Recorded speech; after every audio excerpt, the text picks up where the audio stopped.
is Chris, pronouns he, him, from South Carolina, says that sex and gender are the same thing as far as he knows. We should be able to blaze right through this one just because we're going to clarify some basic definitions. Chris, how are you doing today? I'm doing good. I just called a show because me and my family got in a little argument coming home from the mall and Hot Topic, and a couple of girls just getting pins and stuff, and I'm just looking at discuss. We got in an argument. My brother tried to talk to me about X and Y chromosomes, and I'm just all confused. He told me to call the show. He got mad, so here I am. Right. Well, just so you know, this is an atheist call-in show. I am a biologist, so I can talk about that stuff.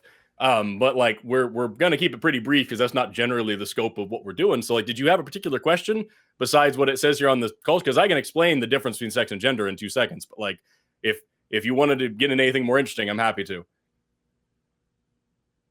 Well, I definitely want to get more into it. I'm just called a show. He gave me a number and he told me to call this. Fair enough. Well, just so you know, you've like this show is mainly to discuss, atheism and secular humanism and whatnot. It's known for being somewhat combative. So it's very possible that this guy set you up to try to get you to call in and be embarrassed in front of people. Be aware of that. I don't think you're being malicious by calling in, so I'm not going to be an asshole to you, but just maybe be leery around that dude from now on if he's going to give you this number. Also, just the simple explanation. Sorry? I will go after you too. So if this is a heated discussion, we can get heated. Perfect. So just so you know, the basic definitions here is that sex is a biological construct and gender is a social construct.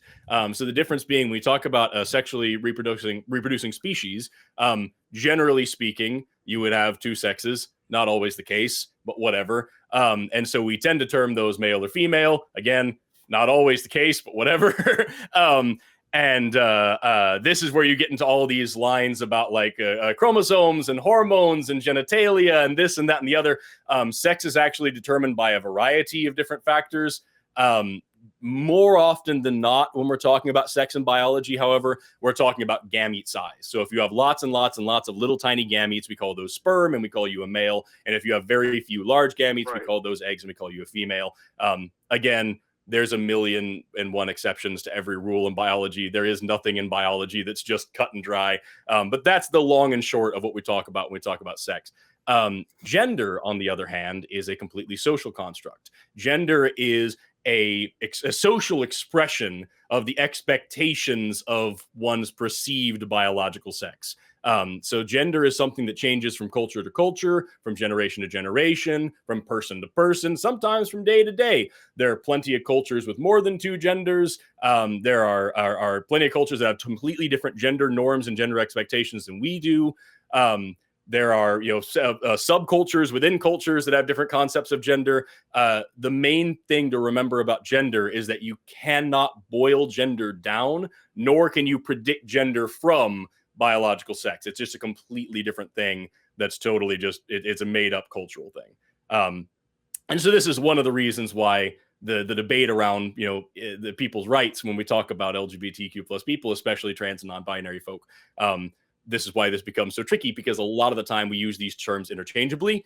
And when we're just speaking commonly, kind of like how we use the word theory to mean random guess commonly, that's fine. But in science, it means something different. And so we it's really important that we have to be careful, because we don't want to trample over the fact that people have different, gender identities and different expectations of their reality and all these different things. That's the long and short of it, man. If you like, I can give you a much more detailed and elaborate and academic analysis, but I don't think anybody needs it right now.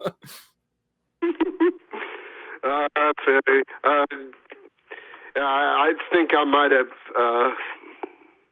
probably not the right place to call in to talk about it. You got any forums or anything I can look up? Forums?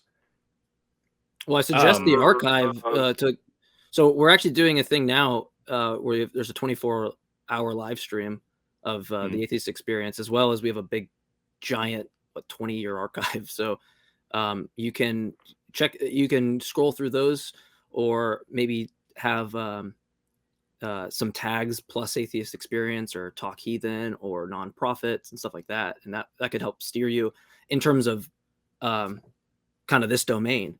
But there's a lot of stuff outside this as well. I just couldn't think of something off the top of my head at the moment. Gotcha. We do have, don't we have the oh gosh, what is it? I should know this because I've been hosting the show for some time. We have the thing where fans can write in and like talk to each other and like try out arguments and like discuss things. Oh, the fan, like Facebook fan group, private fan group. That's the one. The ACA Facebook fan group is a thing. If you wanted to talk to people who are like fans of this show, and you could discuss things there if you so chose. All right. I was just doing my research. I'm going to probably get a hold of my brother for setting me up.